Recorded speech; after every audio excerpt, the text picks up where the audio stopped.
Bismillahirrahmanirrahim. Assalamualaikum warahmatullahi wabarakatuh. Innal hamdalillah nahmaduhu wa nasta'inuhu wa nastaghfiruh wa na'udzu billahi min syururi anfusina wa min sayyiati a'malina may yahdihillahu fala mudhillalah wa may yudlilhu fala hadiyalah.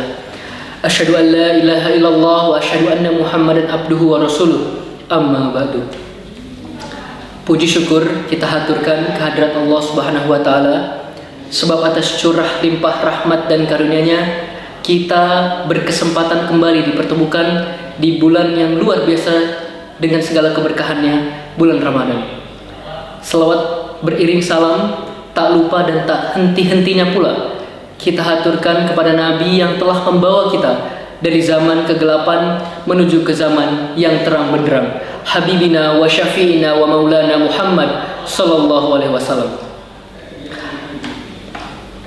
Teman-teman, bulan Ramadan adalah bulan yang luar biasa istimewa.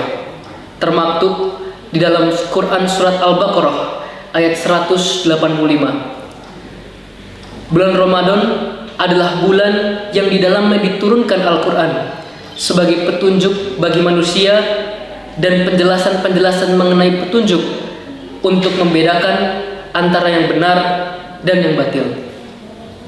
Bulan ini memiliki keistimewaan yang luar biasa, di mana setiap amal kebaikan akan dilipat gandakan pahalanya. Ada beberapa amalan yang dapat kita optimalkan di dalam bulan yang penuh keberkahan, bulan Ramadan. Salah satu di antaranya adalah memperbanyak tilawah Al-Quran. Membaca Al-Quran di bulan Ramadan memiliki keutamaan yang luar biasa besar.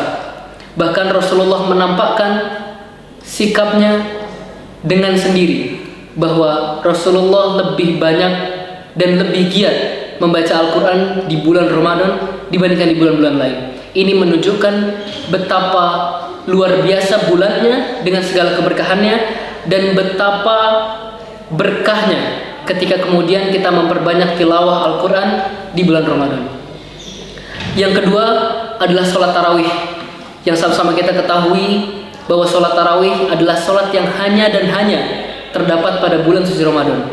Tetapi yang perlu digarisbawahi adalah bukan hanya saja sholat tarawih, melainkan sholat tarawih dengan khusyuk.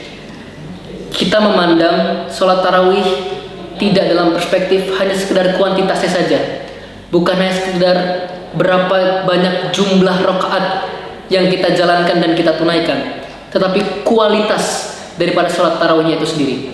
Seberapa berkualitas sholat tarawih yang kita tunaikan dan kita langsungkan. Maka dari itu, faktor kualitas menjadi faktor yang teramat penting dibandingkan faktor kuantitas atau jumlah. Dan di dalam hadis riwayat Bukhari dan Muslim termaktub dan tergoreskan sebuah hadis yang luar biasa mulia.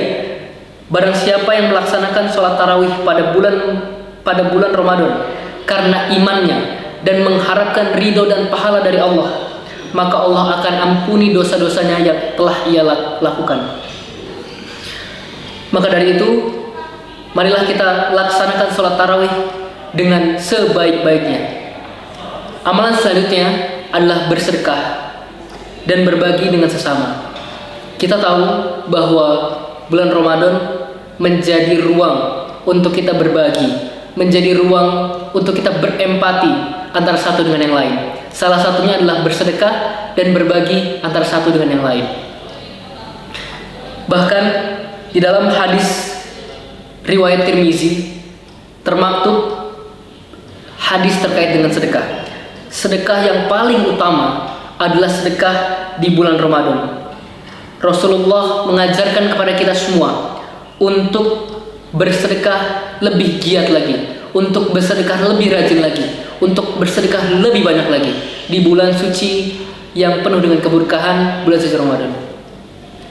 Dan yang terakhir, saya berpandangan bahwa ini adalah amalan yang rasa-rasanya kita terkadang agak abai. Tetapi ini menjadi amalan dasar dan amalan yang sangat fundamental, yaitu menjaga lisan dan perbuatan.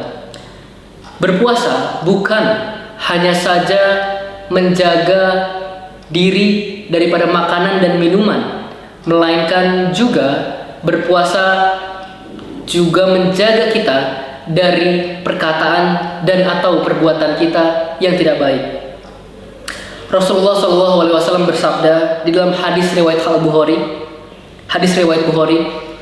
barang siapa yang tidak meninggalkan perkataan dan perbuatan dusta, maka Allah tidak butuhkan puasanya.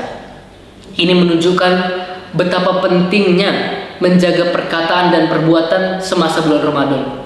Mari kita jadikan Ramadan sebagai ruang untuk kita membiasakan melakukan perbuatan dan mengucap lisankan kalimat-kalimat baik dan terbaik yang kita bisa ucapkan.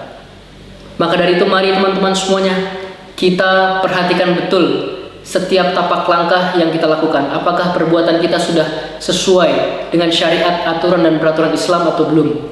Kita perhatikan ucap lisan kita, apakah sudah sesuai dengan aturan peraturan dan syariat Islam atau belum? Mari sama-sama kita jaga perbuatan dan perkataan kita. Sekian yang dapat saya sampaikan. Dan yang terakhir saya mengucapkan selamat menunaikan ibadah puasa.